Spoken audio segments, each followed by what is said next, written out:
ouvintes do blog /vlog Biscoitos Perto, eu trago pra vocês a resenha do livro de contos do Murakami, Homens Sem Mulheres. É mais uma resenha do desafio do Murakami, que consiste na minha pessoa lendo todos os livros do Murakami, mas sem um período de tempo específico, porque ele tem muitos livros e eu sou pobre. Vou ser sincera, eu nunca fui muito fã de ler contos, eu não gosto, assim, eu gosto de ler, por exemplo, hoje eu tô afim de ler um conto, daí eu li esse um conto e ele foi legal, acabou. Eu não gosto de ler vários contos seguidos, principalmente se são contos do mesmo autor, porque eu às vezes começo a achar que eles são muito repetitivos.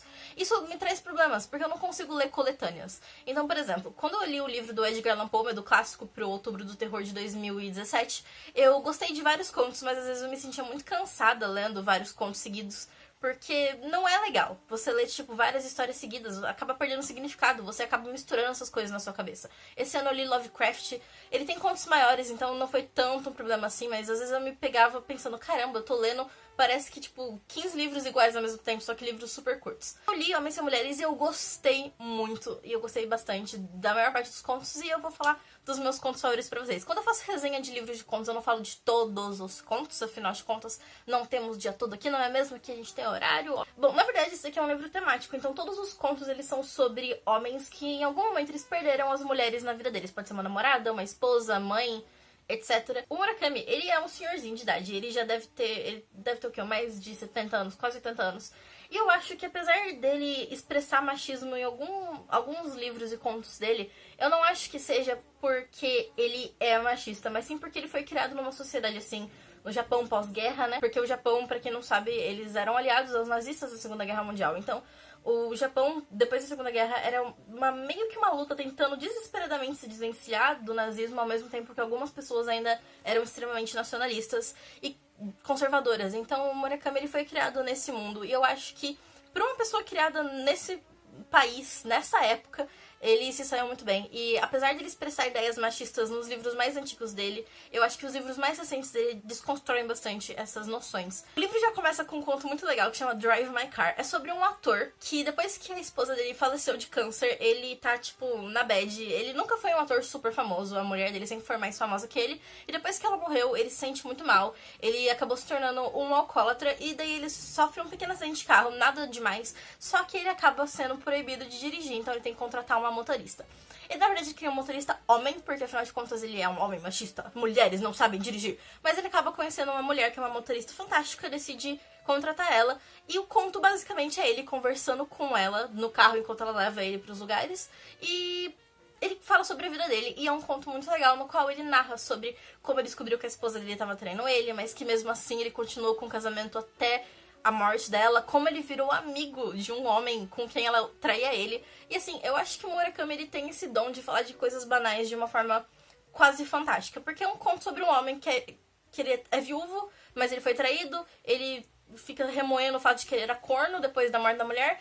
E é isso a história. Mas é um conto muito lírico, inclusive, e eu gostei bastante. Eu acho que foi uma abertura, tipo, muito acertada pro livro. O meu conto favorito é o Yesterday, que é o segundo conto, que é sobre esse rapazinho, jovenzinho, que faz um amigo. Esse amigo dele é um cara muito louco, ele nasceu numa região do Japão, mas ele aprendeu a falar o dialeto de outra região porque ele achava o dialeto da outra região melhor. O cara, ele é muito excêntrico. O problema desse amigo dele é que ele não quer ir pra faculdade, ele faz vestibular, estuda no cursinho, mas ele fica tipo, mano, quer saber, eu acho que a vida não faz sentido, não tô afim de estudar, foda-se. O problema é que ele tem uma namorada que tá na faculdade, e eles meio que pausaram o namoro até ele entrar na faculdade. Então é por isso mesmo que ele quer entrar. Não porque ele quer estudar, ter futuro, não sei o quê.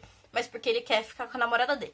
Só que ele tá com medo que a namorada dele traia ele com outros rapazes da faculdade. Então ele pede pra esse amigo dele, que é o protagonista da história, namorar a namorada dele escondido pra que ela não namore outros caras. Porque ele confia nele e não em outros caras. E é um conto muito sem noção. É meio engraçado, mas assim, é meio melancólico também. Eu acho que só lendo pra entender. É o meu conto favorito justamente por ter essa dualidade de quase parecer um plot de comédia romântica, mas ser uma história bem triste ao mesmo tempo. Outra das minhas histórias favoritas foi o conto Kino, que é sobre esse cara que ele descobre que a esposa dele tava traindo ele. Eu acho que o Murakami tem um complexo com ser corno. Ele deve curtir um sertanejo universitário violento. Mentira, ele gosta de jazz, blues.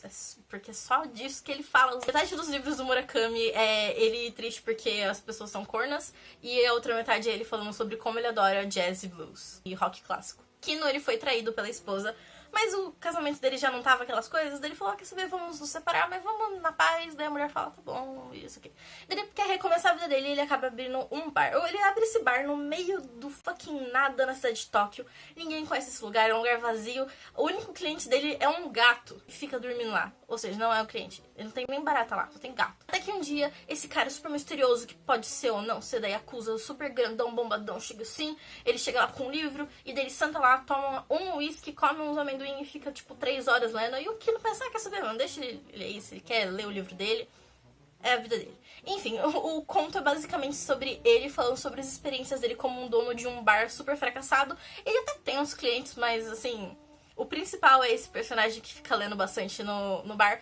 E assim, é um conto muito bom porque é quase um conto de ação, apesar de ser literalmente sobre um cara que fica atrás de uma mesa no bar fazendo drinks pras pessoas. E é justamente o que eu acabei de falar. Parece uma coisa tonta. Nossa, eu vou ler um conto sobre um barman. É isso que eu vou ler. É isso que você vai ler. Só que o Murakami escreve de uma forma que faz com que o conto seja muito especial, com plot twists. Eu acho que se o Murakami escrevesse um livro inteiro sobre o Kino, eu leria. Porque é um personagem, assim, top. Eu não sei como é que é a magia que o Murakami faz, que ele consegue desenvolver tão bem personagens em, tipo, 30 páginas. E tem autores que escrevem sagas inteiras que não conseguem fazer um personagem só como uma pessoa de verdade. Eu não entendo, o Murakami é fantástico mesmo. E tem também o conto Sansa Apaixonado, que assim, o Gregor Samsa, ele é o protagonista do livro A Metamorfose do Franz Kafka.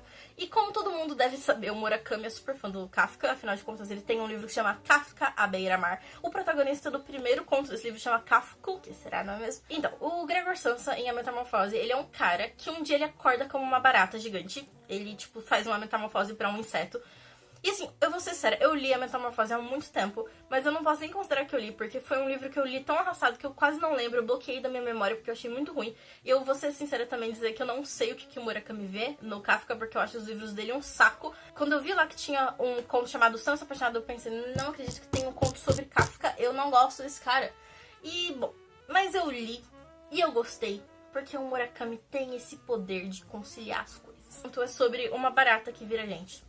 Preciso falar mais? Não. É um conto muito bom, sério, é muito bom. Meio triste também, mas muito bom. Outros contos nesse livro, mas como eu disse, eu não vou falar de todos. É um livro super curto, tem menos de 250 páginas, dá pra você ler super rápido. E os contos são muito legais. O Murakami é fantástico. Eu acho que se você nunca leu nada do Murakami e você lê esses contos, você pode gostar. Apesar de nenhum desses contos ter elementos fantásticos, fora do Samson apaixonado de uma barata vira gente, eu acredito que ele tem bastante dos elementos principais que o Murakami fala, que são coisas...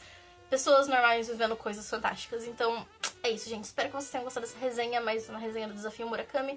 A próxima resenha provavelmente vai ser sobre Norwegian Wood, que eu li faz pouco tempo, então fiquem ligados para assistir essa resenha.